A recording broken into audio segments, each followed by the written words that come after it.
അതൊക്കെയാണ് ഇപ്പോൾ കോടതിയിലൊക്കെ ചോദിക്കുന്ന ചോദ്യങ്ങൾ. സീതയുടെ ഇഷ്ടം നോക്കിയിട്ടാണോ നിങ്ങൾ മിഷണറി യാത്രയ്ക്ക് പോയത് നോർത്ത് ഇന്ത്യയിലേക്ക്? സീതയുടെ ഇഷ്ടം ചോദിച്ചോ? മിഷണറി ആകാൻ താല്പര്യമുണ്ടോ? നിങ്ങൾ തന്നെ അങ്ങ് തീരുമാനം എടുക്കല്ലേ? അതുകൊണ്ടാണ് എനിക്ക് ഡിവോഴ്സ് വേണ്ടത് ഇപ്പോൾ.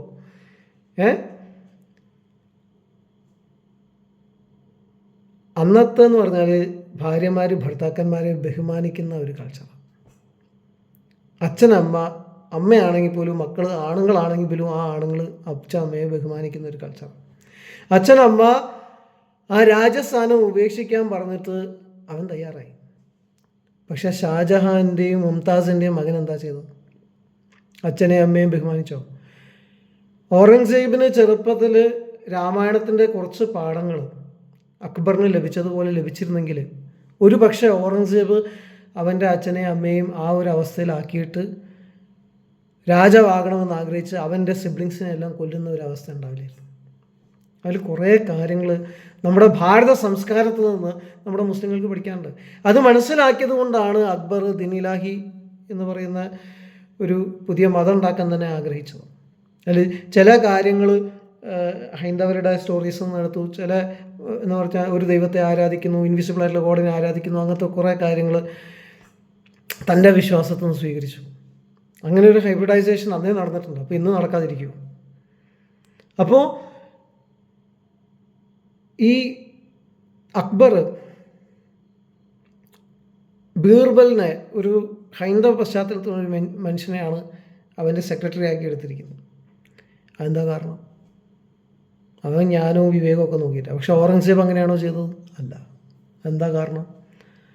അതാണ് ഈ നമ്മൾ എന്താ പറയുന്നത്, ഒരു ഒരു ഒരു കാര്യം ആ ഒരു ഒറ്റ രീതിയിലാണെങ്കിൽ നമ്മൾ ചിന്തിക്കുന്നത് ഇത് മാത്രം ശരി, ബാക്കിയെല്ലാം തെറ്റ് എന്നുള്ള രീതിയിൽ വരുമ്പം വരാൻ പോകുന്ന ഒരു വ്യത്യാസം. അതേസമയം എല്ലാത്തിലും ശരിയുണ്ട്, പക്ഷേ ഇതിൽ എൻ്റെ ശരി ഏതാണ്, ഇതിൽ ഏറ്റവും ശരിയായിട്ട് എനിക്ക് തോന്നുന്നത് ഏതാണ്, അത് നമ്മൾ മനസ്സിലാക്കാൻ ആഗ്രഹിക്കുകയാണെങ്കിൽ നമ്മുടെ കാഴ്ചപ്പാടൊക്കെ ഒരുപാട് വ്യത്യാസം ഉണ്ടാവും. പലരിൽ നിന്നും നമുക്ക് പഠിക്കാൻ പറ്റും, പലരെയും നമുക്ക് വിമർശിക്കാനും പറ്റും. ഞാനും വിമർശിക്കും ഈ കുറച്ച് കഴിഞ്ഞാൽ രാമനെ. അപ്പോൾ നിങ്ങളത് കേൾക്കുമ്പോൾ തെറ്റരുത്. അപ്പോൾ രാമനെ ഞാൻ വിമർശിക്കുന്ന വേറെ ആംഗിളിൽ നിന്നായിരിക്കും. പക്ഷേ എങ്കിലും രാമൻ്റെ പോസിറ്റീവായിട്ടുള്ള ക്വാളിറ്റീസ് ഒന്നും എനിക്ക് കാണാൻ കഴിയുന്നില്ല. അത് എന്തോ ഒരു പിശാച് പിടിച്ചൊരു ക്യാരക്ടറും ഒരു പിശാചുമായിട്ടാണ് ഞാൻ അതിനെ കാണുന്നതെങ്കിൽ അവിടെയാണ് ശരിയായ വെറുപ്പ് എന്ന് പറയുന്ന സാത്താൻ ജയിക്കുന്നത്. സാത്താൻ്റെ ആയുധം വെറുപ്പാണ് എന്ന് മറക്കരുത്. വെറുപ്പ്. അപ്പോസ്തലനായ പൗലോസ് വരെ അന്ന് ഗ്രീക്ക് സമൂഹത്തിലുണ്ടായിരുന്ന പല ലിറ്ററേച്ചേഴ്സും അതൊക്കെ എന്ന് പറഞ്ഞാൽ ദൈവമായിട്ട് ഒരിക്കലും അടുപ്പിക്കാത്ത രീതിയിലുള്ള ലിറ്ററേച്ചേഴ്സാണ്. അങ്ങനെയുള്ള ലിറ്ററേച്ചേഴ്സിൽ നിന്ന് വരെ പൗലോസ് പല പംക്തികളും എന്താ പറയുക പല വരികളും എടുത്തിട്ടുണ്ട്. അപ്പോൾ പൗലോസ് അവരോട് സംസാരിക്കുന്ന വേളയിൽ അങ്ങനെയുള്ള കാര്യങ്ങളൊക്കെ ഉപയോഗിച്ച് അവൻ്റെ പോയിന്റ് സ്ഥാപിക്കാനായിട്ട് ശ്രമിക്കുകയാണ്. ഒരുപക്ഷെ ഞാനും അത് ചെയ്യാണ് എന്ന് നിങ്ങൾക്ക് തോന്നും, ആയിരിക്കാം. പക്ഷേ ഇവിടെ പറഞ്ഞു വരുന്നത് ആ ശ്രീരാമനിലുള്ള ഒരുപാട് നല്ല ക്വാളിറ്റീസ് ഉണ്ട്. അന്ന് അച്ഛനെ അമ്മയും ബഹുമാനിച്ചു, അതനുസരിച്ച് പോയി. ഭാര്യ ഭർത്താവിനെ ബഹുമാനിച്ചു, അതനുസരിച്ച് പോയി. അപ്പം നമ്മളെന്താ വിചാരിക്കുന്നത്? രാമനെല്ലാം ത്യാഗം ചെയ്ത് അങ്ങ് പോയി, ഫുൾ. പക്ഷേ രാമൻ്റെ സഹോദരനായ ഭരതനെ നമ്മൾ മറന്നു പോകുന്നു. ഭരതന് വേണമെങ്കിൽ രാജാവാകായിരുന്നു ആ ഗ്യാപ്പിൽ. അവൻ്റെ അമ്മ അതാ ആഗ്രഹിച്ചത്. പക്ഷേ ആ കൈകേയിയുടെയും അവളെ ആ ഒരു പ്രലോഭനത്തിലേക്കും ആ ഒരു കമ്പാരിസണിലേക്കും ആ ഒരു ജലസിയിലേക്കും നയിച്ച അവരുടെ വീട്ടിൽ ജോലി ചെയ്തുകൊണ്ടിരുന്ന അവർക്ക് തെറ്റായ ഉപദേശം പറഞ്ഞു കൊടുത്ത് ആ സ്ത്രീ ലജ്ജിക്കത്തക്ക രീതിയിൽ ഭരതൻ രാജാവായിട്ട് ഭരിച്ചില്ല. രാജ്യത്തിൻ്റെ കാര്യങ്ങളൊക്കെ നടത്തി. പക്ഷേ രാമൻ്റെ സ്ഥാനം, രാമൻ്റെ 2 ചെരുപ്പ് അവിടെ വെച്ചു, ആ സ്ഥാനത്ത് അവനിരുന്നില്ല. എന്താ അത് കാണിക്കുന്നത്? നമ്മുടെ സംസ്കാരമാണ്. That is our culture. നമ്മുടെ സംസ്കാരത്തിലുള്ള ഒരു സംഗതിയാണത്. അതിന് നിങ്ങളൊരു ഹിന്ദു ധർമ്മത്തിൻ്റെ ആണ് എന്നുള്ള രീതിയിലായിട്ട് കണ്ടു കഴിഞ്ഞാൽ കഴിഞ്ഞ് പിന്നെ ഇവിടെ ഹിന്ദുക്കളും മുസ്ലിങ്ങളും ക്രിസ്ത്യാനികളും തമ്മിൽ അടിയായിരിക്കും.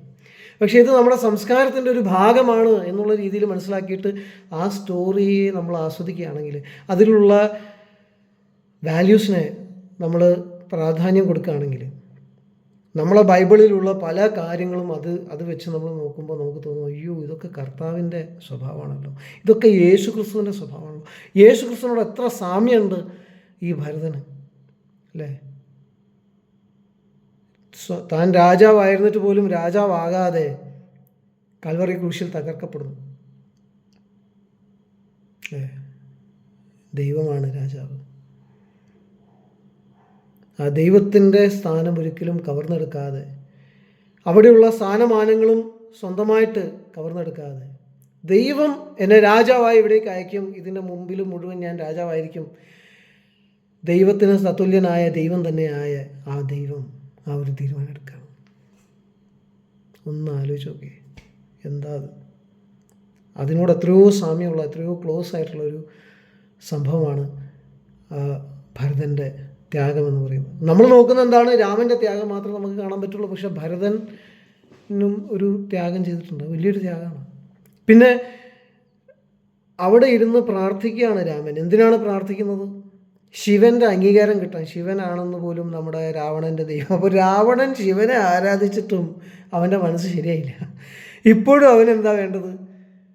അവന് വേറെ ആൾക്കാരുടെ ഭാര്യ വേണ്ടത്. അപ്പോൾ ഇതൊക്കെ നമുക്ക് പഠിക്കാനും മനസ്സിലാക്കാനുള്ള സംഗതിയാണ്. നമ്മുടെ പല ആളുകളും ആ അവസ്ഥയിലേക്ക് പോവാണ്, ഒരു പ്രോസ്റ്റിറ്റ്യൂഷനിലേക്കാണ് പോയിക്കൊണ്ടിരിക്കുന്നത്. എന്ന് വെച്ചാൽ നമ്മുടെ ഭാരതീയ വാല്യൂസ് ഒന്നും വേണ്ട. ഇവിടെ സ്റ്റോറി നമുക്ക് അവരിൽ നിന്നും പഠിക്കാം, ഇവരിൽ നിന്നും പഠിക്കാം, നമുക്ക് പലതും പഠിക്കാം, പല കാര്യങ്ങളും നമുക്ക് മനസ്സിലാക്കാം. പക്ഷേ നമ്മുടേത് ചിലതുണ്ട്, അതെന്തിനാണ് നമ്മൾ നഷ്ടപ്പെടുന്നത്? നമ്മുടേത് നല്ലതായിട്ടുള്ള ചിലതുണ്ട്, അതെന്തിനാണ് നമ്മൾ നഷ്ടപ്പെടുത്തുന്നത്?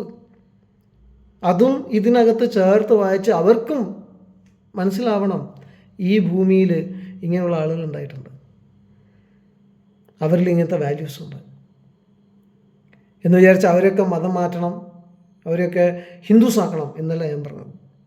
ഇവിടെയുള്ളവരൊക്കെ ക്രിസ്ത്യൻസ് ആക്കണം എന്നല്ല ഞാൻ പറഞ്ഞത്. നമുക്കറിയാം ദൈവത്തിൻ്റെ സത്യം നമ്മൾ അന്വേഷിക്കുമ്പോൾ നമ്മളത് കണ്ടെത്തുമ്പോൾ പിതാവ് ആകർഷിച്ചിട്ട് അല്ലാതെ ഒരു മനുഷ്യനും യേശുവിനെ കർത്താവെന്ന് വിളിക്കാൻ പറ്റില്ല. അത് വചനമാണല്ലോ. പിതാവ് ആകർഷിച്ചവരുണ്ടാവും, അവർ വരും, അവർ ദൈവത്തെ കർത്താവിനെ അറിയും. പക്ഷെ മറ്റ് മതങ്ങളെയും അവരുടെയുള്ള നല്ല കഥകളെയൊക്കെ അങ്ങ് ഖണ്ഡിച്ച് അതിനെ അങ്ങ് ഡെറിഡയുടെ മെത്തേഡ് ഉപയോഗിച്ച് മുഴുവനായി നശിപ്പിച്ച് നമ്മുടേതെന്തോ കൂടുതലാണെന്നും നല്ലതാണെന്നും സ്ഥാപിക്കാൻ നമ്മൾ ശ്രമിക്കുകയാണെങ്കിൽ അന്ന് മുതൽ നമ്മൾ പരാജയപ്പെട്ടു. നമുക്ക് ആ വ്യക്തികളെ പിന്നെ ഒരിക്കലും നേടാൻ പറ്റില്ല. രാമനെ ബഹുമാനിക്കുന്ന ഒരു വ്യക്തിയുടെ മുമ്പിൽ വന്നിട്ട് നിങ്ങൾ ശ്രീരാമൻ്റെ എല്ലാ നെഗറ്റീവ് ക്വാളിറ്റീസും വെച്ചിട്ട് പിന്നെ ഇതെല്ലാം കൂടെ ഒരു വേറൊരു രീതിയിലാക്കിയിട്ട് അവനെ അവതരിപ്പിച്ച് കഴിഞ്ഞിട്ട് പിന്നെ നിങ്ങൾ യേശുവിനെ എത്ര ഭംഗിയായിട്ട് അവതരിപ്പിച്ചാലും ആ വ്യക്തിക്ക് യേശുവിനെ സ്വീകരിക്കാൻ കഴിയില്ല. അതേസമയം ശ്രീരാമൻ്റെ നല്ല ക്വാളിറ്റീസിൽ തുടങ്ങിയിട്ട് അതേ ക്വാളിറ്റീസ് യേശുവിനുണ്ട് എന്ന് പറഞ്ഞു കൊടുത്ത് നോക്കിയേ, ആ യേശുവിനെ അവൻ നോക്കും, ആരായത്? എനിക്കൊന്ന് അറിയണം, ഹൂ ഈസ് ദിസ് ജീസസ്? അവിടെ അവൻ്റെ ആത്മീയ യാത്ര അടുത്തൊരു തലത്തിലേക്ക് ആരംഭിക്കുകയാണ്. പക്ഷേ ഇതുവരെ പോയ ഒരു യാത്ര ഉണ്ട്, അതിങ്ങനെ കണ്ടിന്യൂ ചെയ്യും. അത് എവിടെ ചെന്ന് അവസാനിക്കുമെന്നുള്ളത് ഞാനോ നിങ്ങളോ അല്ല തീരുമാനിക്കേണ്ടത്, ആ വ്യക്തിയാണ് തീരുമാനിക്കേണ്ടത്.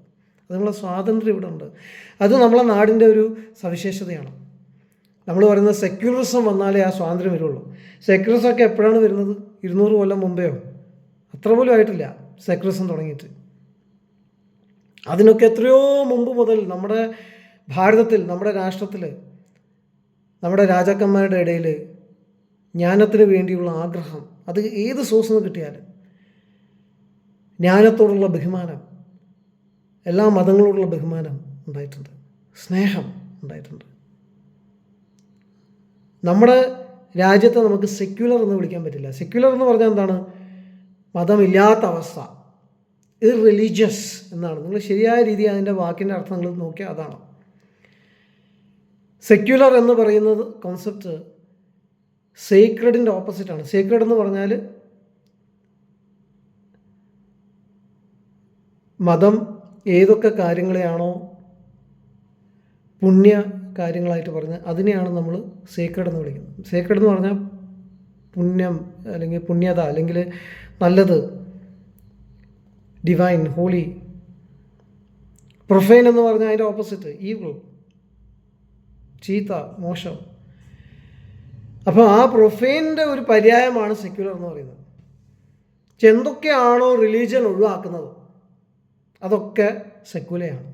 അതൊക്കെ അവർ സ്വീകരിച്ചിട്ട് അതിനെ സെക്യുലർ എന്ന് പേര് പറയും. അപ്പോൾ റിലീജിയൻ പറയുന്നു, മതം പറയുന്നു ഹോമോസെക്ഷുവാലിറ്റി തെറ്റാണ്, അപ്പോൾ അവർ ഹോമോസെക്ഷുവാലിറ്റിയെ വാഴ്ത്തുന്നു. മതം പറയുന്നു ഡ്രഗ്സും ആൽക്കഹോളിസും ഒക്കെ തെറ്റാണ്, അവർ ആ ഡ്രഗ്സിനെയും ആൽക്കഹോളിസത്തെയും അതിനുള്ള അമിതമായ സ്വാതന്ത്ര്യം കൊടുത്തുകൊണ്ട് വാഴ്ത്തുന്നു. എന്തിനെയൊക്കെയാണോ മതം അത് ശരിയല്ല നല്ലതല്ല എന്ന് പറയുന്നത് അതിനെയൊക്കെ പുകഴ്ത്തുക, വാഴ്ത്തുക. അഹങ്കാരം നല്ലതല്ല, താഴ്മയാണ് നല്ലത്, മറ്റൊരു ക്ഷമിക്കുന്നതാണ് നല്ലത് എന്ന് മതം പഠിപ്പിക്കുന്നു. അതിൻ്റെ ഓപ്പോസിറ്റ് അതാണ് നല്ലത് എന്നാണ് സെക്യുലറിസം പഠി. അതാണ് സത്യം പറഞ്ഞാൽ. ഭാരതത്തിൽ സെക്യുലറിസം എന്ന് പറഞ്ഞാൽ അങ്ങനത്തെ ഒരു കോൺസെപ്റ്റ് ഇതുവരെ ഉണ്ടായിട്ടില്ല. ഭാരതത്തിലെ സെക്യുലറിസം എന്ന് പറഞ്ഞാൽ വാസ്തവത്തിൽ നമ്മളതിന് മതനിരപേക്ഷത എന്നൊക്കെ പറയും. വാസ്തവത്തിൽ എന്താണെന്ന് വെച്ചാൽ അത് എല്ലാ മതങ്ങളും ഒരുമിച്ച് ജീവിക്കുന്നൊരവസ്ഥയാണ്, മതമുള്ള ഒരവസ്ഥയാണ്. അതൊരു സെക്യുലറിസം നമ്മൾ അതിനെ വിളിക്കാൻ പാടില്ല. അതിനെ നമ്മൾ വിളിക്കേണ്ട പേര് വാസ്തവത്തിൽ മൾട്ടി റിലീജിയസ് പ്ലൂറലിസ്റ്റിക് കൾച്ചർ എന്നാണ്. കുറേ മതങ്ങൾ ഒരുമിച്ച് ജീവിക്കുന്ന പ്ലൂറലിസ്റ്റിക് ആയിട്ടുള്ള പല രീതിയിലുള്ള ആൾക്കാർ ഒരുമിച്ച് ജീവിക്കുന്ന ഒരു കൾച്ചർ, ഒരു ഹാർമോണിയസ് ആയിട്ട് അവർ ജീവിക്കുന്ന ഒരു കൾച്ചർ, അത്രയേ ഉള്ളൂ. ഇത് മറ്റ് രാജ്യങ്ങളിലൊന്നും ഇതിൻ്റെ ഒരു പ്രതിബിംബം കാണാൻ കഴിയാത്തത് കൊണ്ടാണ് നമുക്ക് ഇതിനെ മറ്റുള്ളവർക്ക് വേണ്ടി വിശദീകരിക്കാനായിട്ട് സാധിക്കാത്തത്. പക്ഷേ ഇതിനെ തകർക്കാൻ നമുക്ക് തന്നെ കഴിയും, വളരെ ഈസിയാണ്. നമ്മളെങ്ങനെയാണ് തകർക്കുന്നത്? നമ്മൾ പറയുമ്പോൾ അത് BJP ആണ് തകർക്കുന്നത്. അതല്ല സത്യം. നമ്മൾ പറയും അത് അള്ളാഹു അക്ബറാണ് തകർക്കുന്നത്. അതുമല്ല സത്യം. ക്രിസ്ത്യൻസ് കൺവേർട്ട് ചെയ്തിട്ടാണ് അത് തകർക്കുന്നത്. അതുമല്ല സത്യം. ഇതിനെ നമ്മൾ തകർക്കുന്നത് ഭാരതീയതയ്ക്ക് പ്രാധാന്യം കൊടുക്കാതെ അറബിക് കൾച്ചറിനും വെസ്റ്റേൺ പാശ്ചാത്യ കൾച്ചറിനും നമ്മൾ പ്രാധാന്യം കൊടുക്കുന്നതാണ്. അപ്പോഴാണ് ഇതിനൊരു പ്രശ്നം ഉണ്ടാകും. നിങ്ങളൊന്ന് ശരിക്കും നിങ്ങൾ പുറകോട്ട് ചിന്തിച്ച് ഒന്ന് പരിശോധിച്ച് നോക്കിയാൽ നിങ്ങൾക്ക് മനസ്സിലാവും. നമ്മുടെ കൾച്ചറൽ വേസിൽ വളരുന്ന ആ ഒരു അവസ്ഥയിലായിരിക്കുമ്പോൾ ഈ മതങ്ങളെല്ലാം ഇവിടെ ഉണ്ട്, ഇല്ലേ? അന്നും ക്രിസ്ത്യാനിറ്റി ഉണ്ട്, അന്നും ഇസ്ലാം ഉണ്ട്, ഇല്ലേ? പക്ഷെ അന്ന് ഇങ്ങനത്തെ പ്രശ്നമൊന്നുമില്ലല്ലോ. അന്ന് പ്രശ്നങ്ങളുണ്ട്, പക്ഷെ ആ പ്രശ്നങ്ങളുണ്ട് എന്ന് പറഞ്ഞാലും ആ പ്രശ്നങ്ങൾ വ്യക്തിപരമായ ബന്ധങ്ങളെ ഇന്ന് എഫക്റ്റ് ചെയ്യുന്നത് പോലെ എഫക്റ്റ് ചെയ്യുന്നില്ല. അതിന് കാരണം എന്താണെന്ന് ചോദിച്ചാൽ ഒരു കൾച്ചറൽ യൂണിറ്റി, ഭാരതീയത എന്ന കൾച്ചറൽ യൂണിറ്റി, ഒരു സാംസ്കാരിക യൂണിറ്റി നമുക്കെപ്പോഴും ഉണ്ടായിട്ടുണ്ട്. അത് നഷ്ടപ്പെടുന്ന സമയത്താണ് ഇത് വേറെ ഏതോ ഒരു ഇതിലേക്ക് അങ്ങ് അറബിയിലേക്കോ അല്ലെങ്കിൽ പാശ്ചാത്യ ഒരു സംസ്കാരത്തിലേക്കോ നമ്മൾ കൊണ്ടുപോവുകയാണ് എന്നുള്ളൊരു തോന്നൽ വരുമ്പോഴാണ് എല്ലാവർക്കും ഒരു ഭയം വരുന്നത്. ഇത് നമ്മൾ എങ്ങോട്ടാണ് പോകുന്നത്? അത് ഈ ഭാരതീയതയിൽ ജീവിച്ചവർക്ക്. ഈ ഭാരതീയതയിൽ ജീവിക്കാത്തവർക്കെന്ന് പറഞ്ഞാൽ ഇവർക്ക് എന്താണോ കുഴപ്പം? ഞാനിപ്പോൾ അറബിക് സംസ്കാരം സ്വീകരിച്ച് അല്ലെങ്കിൽ ഞാനിപ്പോൾ പാശ്ചാത്യ സംസ്കാരം സ്വീകരിച്ച് അതിന് ഇവർക്കെന്താ കുഴപ്പം എന്നാണ് അവർ ചോദിക്കുന്നത്. പക്ഷെ അവർ ആ ചോദ്യമല്ല വാസ്തവത്തിൽ ചോദിക്കുന്നത്. അവർക്ക് അറിഞ്ഞൂടാ എന്താണ് ഭാരതീയത, ഭാരതീയ സംസ്കാരം. അപ്പോൾ ഇതിനെ മുഴുവനും മതവൽക്കരിക്കുകയാണ് പിന്നെ വേറൊരു കൂട്ടർ. അതിൽ നമ്മുടെ കുറച്ച് ഹിന്ദുക്കൾക്കും അതിൽ തെറ്റുണ്ട്. അതെന്താ വെച്ചാൽ അതിനെ മതവൽക്കരിക്കുകയാണ്. അവർ വിചാരം എന്ന് പറഞ്ഞാൽ മതം കാരണമാണ് അവൻ ആ സംസ്കാരത്തിലേക്കും ഈ സംസ്കാരത്തിലേക്കും പോകുന്നത്. അതല്ല, ആ മതം കാരണമല്ല പോകുന്നത്, അവൻ ഈ സംസ്കാരം അറിഞ്ഞൂടാ, അതുകൊണ്ടാണ് പോകുന്നത്. അപ്പോൾ ഭാരതീയതയെ പറ്റി അവൻ അറിഞ്ഞു കഴിഞ്ഞാൽ അവൻ മതപരമായിട്ട് അവന് വേറെ ദൈവങ്ങളെ വിശ്വസിച്ചാൽ പോലും ആ ഭാരതീയത അവനിൽ നിന്ന് പോവില്ല. അങ്ങനെയാണ് ഭാരതീയ ക്രിസ്ത്യാനിറ്റി, അങ്ങനെയാണ് ഭാരതീയ ഇസ്ലാം ഒക്കെ ഇവിടെ ഉള്ളത്. നമ്മളിപ്പോൾ ഇങ്ങനെ ഈ ഹൈബ്രിഡൈസ്ഡ് ആയിട്ടുള്ള ഒരുപാട് എക്സ്പ്രഷൻസ് നമുക്ക് റിലീജിയൻ്റെ കാണാൻ പറ്റും. ക്രിസ്തു ഭക്തന്മാരുണ്ട്, അവർ ബ്രാഹ്മണന്മാരാണ്, അവരിപ്പോഴും വെജിറ്റേറിയൻ കഴിക്കുന്നു, അവരുടെ സംസ്കാരം ഇപ്പോഴും അവരുടെ ബ്രാഹ്മിൻ കൾച്ചറാണ്, ബ്രാഹ്മിൻ സംസ്കാരമാണ്. പക്ഷേ അവർ വിളിക്കുന്നത് യേശു ക്രിസ്തുവിനെയാണ്. യേശു ക്രിസ്തുവുമായിട്ടാണ് അവർക്ക് ബന്ധം. യേശു ക്രിസ്തുവിൽ കൂടെയുള്ള ഉടമ്പടിയിലാണ് അവർക്ക് ദൈവവുമായിട്ടുള്ള ഐക്യത കിട്ടുന്നത്. ഇനി ഇതേമാതിരിയുള്ള ഡെവലപ്പ് ചെയ്തൊരു മതമാണ് സിഖിസം എന്ന് പറയുന്നത്. അതിനും